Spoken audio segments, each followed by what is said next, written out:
99 রানে আজকে খেলা শেষ হয়েছে। কালকে উনি ১৭তম টেস্টে ১০০ রান করবেন, এটা আমাদের জন্য একটা প্রাপ্তি যে ক্রিকেট এখন রাইট লিডারশিপের হাতে আছে। আশা করি ফিউচারে আমরা ভালো করব।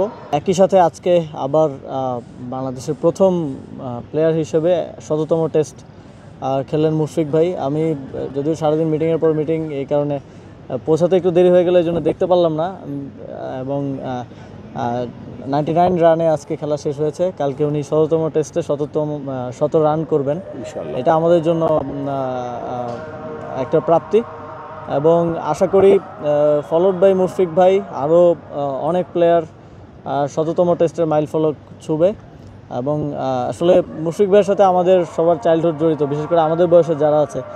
যখন দেখতাম যে বাংলাদেশের অবস্থা খারাপ, কিন্তু মুশফিক ভাই মাঠে আসছে, তখন একটু স্বস্তি ফিরতো যে না, এখন একটু হয়তো স্টেবল হবে, এখন একটু রান হবে। ওদের স্বপ্ন পূরণে পাশে থাকতে পেরে আমরা গর্বিত। বা মাঠে টিকতে পারবো আমরা। তবে বাংলাদেশের ক্রিকেট একটা ফেজ থেকে আরেকটা ফেজের দিকে যাচ্ছে।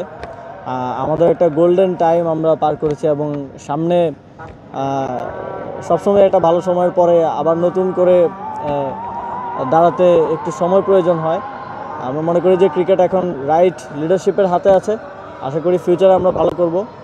আমরা ফুটবলে ভালো করছি, আমরা অন্যান্য স্পোর্টসেও ভালো করছি, এবং আশা করি যে বাংলাদেশ স্পোর্টসের দিক থেকে পৃথিবীকে একসময় লিড করবে। এবং আমাদের এই অর্জনগুলো আমাদেরকেও অনুপ্রেরণা দিবে, বাংলাদেশের মানুষকেও অনুপ্রেরণা দিবে স্পোর্টসকে সাপোর্ট করতে। সাসপেন্স থাকা ভালো। আগামীকালকে আশা করি ইনশাল্লাহ সেঞ্চুরিটা হয়ে যাবে। এবং ১০০তম টেস্টে মুশফিক ভাই ১৭ রান করার মাধ্যমে বোঝা যাচ্ছে যে ওনার মধ্যে এখনও খেলা বাকি আছে, এবং এটা ১০০তম টেস্টেই থামবে না, এটা সামনের দিকে আরও আগাবে।